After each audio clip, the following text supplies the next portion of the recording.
खटिकाने में एक लड़का रहता है जो कि सब्जी बेचने का काम करता है। वो खटिक रहता है। उम्र उसकी 21 वर्ष रहती है।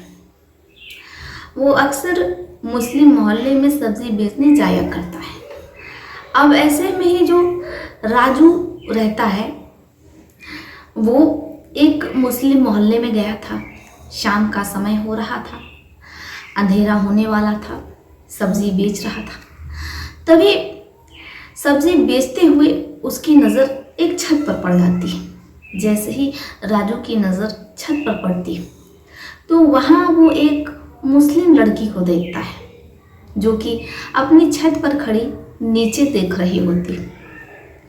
दोनों की नज़रें एक दूसरे से टकराती हैं, लेकिन जो लड़की रहती है जिसका नाम सुम्बुल रहता है वो वहाँ से हट जाती है। अब जो राजू खटिक रहता है वो पहली नज़र में सुम्बुल को दिल दे बैठता है और सुम्बुल से प्यार करने लगता है। उसे सुम्बुल इतनी ज़्यादा पसंद आ जाती है कि वो दीवानगी की सारी हदों को पार करने पर उतर आता है। अब चूंकि सुम्बुल और खटिक राजू, ये जो कहानी है बहुत ही दिलचस्प है। क्या हुआ होगा राजू की इश्क का अंजाम, और क्या सुम्बुल के दिल में भी राजू के लिए प्यार था? क्या वो दोनों एक हो पाए? हम आपको ये पूरी कहानी सुनाएंगे, लेकिन उससे पहले कुछ कहना चाहते हैं। आदाब, सत श्री अकाल, नमस्कार। आशा करती हूँ कि आप सभी स्वस्थ होंगे, मस्त होंगे और अपना ध्यान रख रहे होंगे।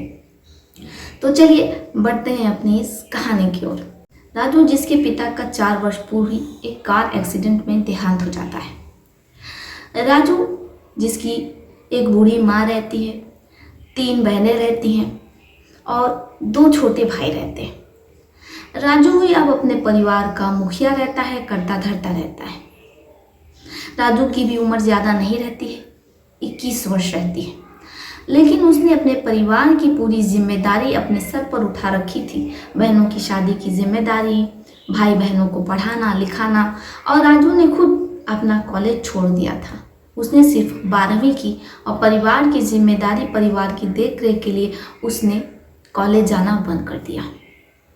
अब राजू खेती बाड़ी करता, खेतों में जाता, हल जोतता और जितनी भी सब्जियां निकलती उसे ठेले पर रख कर वो मोहल्ले मोहल्ले बेचने जाया करता। बहुत लगन से राजू अपना काम करता।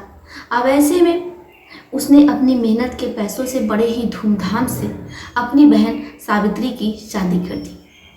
अब सावित्री अपने ससुराल में अपने पति के साथ हंसी खुशी रह रही है।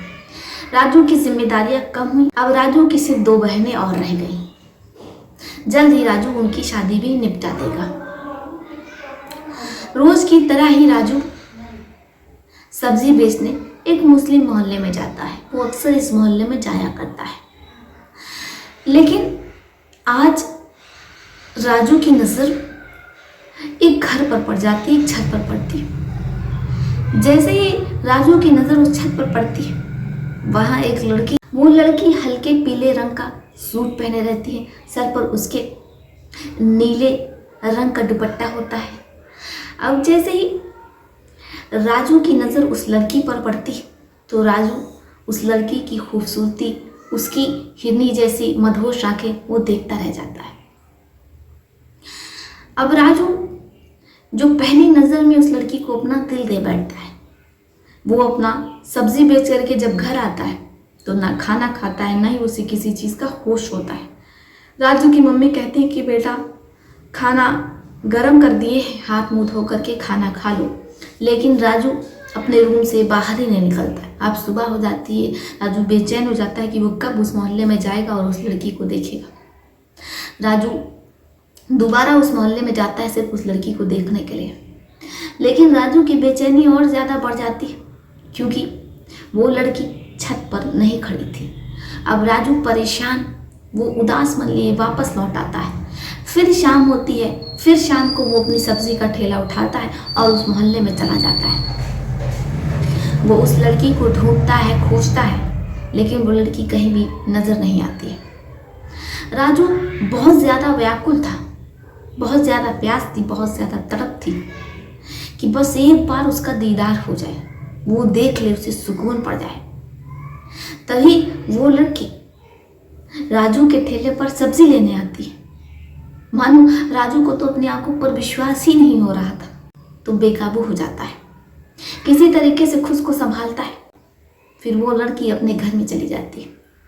अब राजू का और ये उस लड़की का रोज का हो गया था, दोनों रोज एक दूसरे से मिलते, लेकिन राजू को समझ में नहीं आ रहा था कि आखिर वो इस लड़की से कैसे अपने दिल की बात करे, और क्या उस लड़की के मन में भी वही चल रहा है जो राजू के मन में तूफान बनकर उमड़ रहा है। कहते हैं कि ये उम्र ही ऐसी होती है, जब किसी को किसी से इश्क हो जाता है तो फिर मन में एक तूफान उमड़ने लगता है। वही तूफान राजू के मन में उमड़ रहा था। राजू एक दिन मन बना लेता है कि वो उस लड़की को अपना व्हाट्सएप नंबर देगा। राजू हिम्मत जुटाता है, उस मोहल्ले में जाता है और उस लड़की के आने का इंतज़ार करने लगता है। वो लड़की सब्जी लेने आती है। राजू खामोशी से एक चिट्ठी जिस पर उसने अपना मोबाइल नंबर, व्हाट्सएप नंबर लिखा था, उस लड़की को थमा देता है। लड़की भी बिना राजू को डांटे फटकारे, बिना कुछ कहे, वो कागज़ चुपके से ले लेती और लेकर के चली जाती है। अब राजू बेसब्री से इंतज़ार करने लगता है, बार बार मोबाइल देख रहा होता है। तभी एक नंबर से मैसेज आता है, हाय। राजू समझ जाता है कि ये उस लड़की का ही मोबाइल नंबर है। अब दोनों में बातचीत होने लगती है। राजू अपने दिल की पूरी बात बता देता है। लड़की कहती है कि देखो, मैं आपको सिर्फ अपना एक अच्छा दोस्त समझ सकती हूँ, लेकिन मैं आपसे प्यार नहीं कर सकती और न ही मेरे मन में आपके लिए ऐसा कुछ है। आप मुझे अच्छे लगते हैं, लेकिन मैंने कभी आपको इस नज़र से नहीं देखा कि मैं आपको अपना प्रेमी, अपना बॉयफ्रेंड बना लूँ। अब राजू और सुम्बुल दोनों घंटों घंटों एक दूसरे से बातचीत किया करते हैं। धीरे धीरे जो सुम्बुल रहती है वो राजू की दीवानी हो जाती है, क्योंकि राजू सांवले रंग का रहता है, छरहरे बदन का रहता है, बहुत हैंडसम लगता है। अब ऐसे में जो सुम्बुल रहती है वो भी राजू की दीवानी हो जाती है।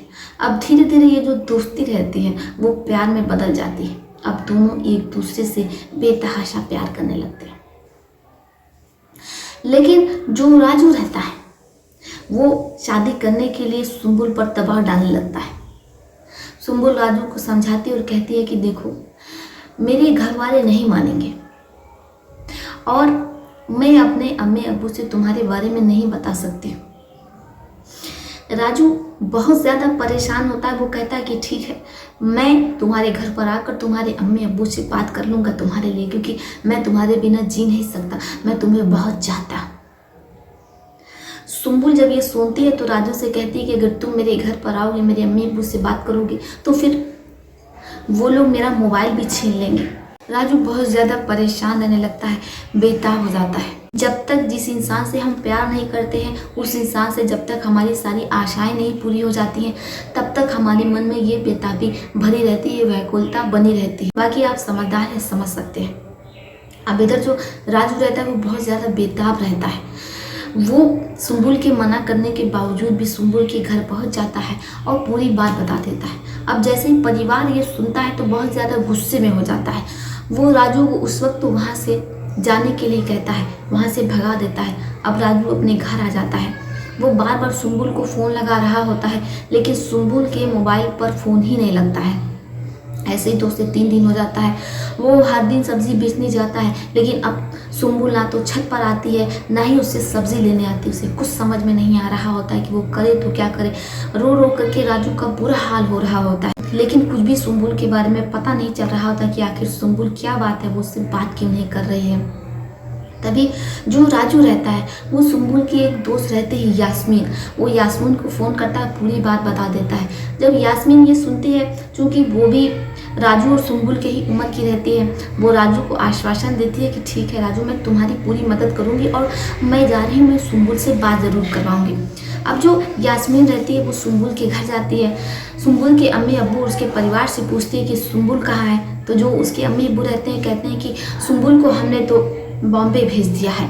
अब जैसे यास्मीन ये सुनती है तो वो पूरी बात राजू को बता देती। जब राजू ये सुनता है तो बहुत ज़्यादा परेशान हो जाता है। वो यास्मीन से कहता है, देखो यास्मीन, क्या तुम किसी तरीके से ये पता कर सकती हो कि सुम्बुल को बॉम्बे में कहाँ पर भेजा गया है, वो किसके घर पर है, वहाँ का पता क्या है। अब जो यास्मीन रहती है कहती है कि देखो राजू, ये पता करना तो बहुत मुश्किल है, लेकिन फिर भी मैं पता करने की कोशिश करूँगी। अब जो यास्मीन रहती है वो 1 महीने बाद सुम्बुल के घर जाती है और सुम्बुल की अम्मी अब्बू से कहती है कि सुम्बुल से मेरी बात करवा दीजिए, सुम्बुल का मोबाइल नंबर दे दीजिए, या जहाँ पर वो गई है वहाँ किसी का नंबर दे दीजिए, मुझे सुम्बुल से बात करना बहुत ज़रूरी है, क्योंकि कॉलेज में जो है एग्ज़ाम होने वाला है और सुम्बुल का वाइवा है।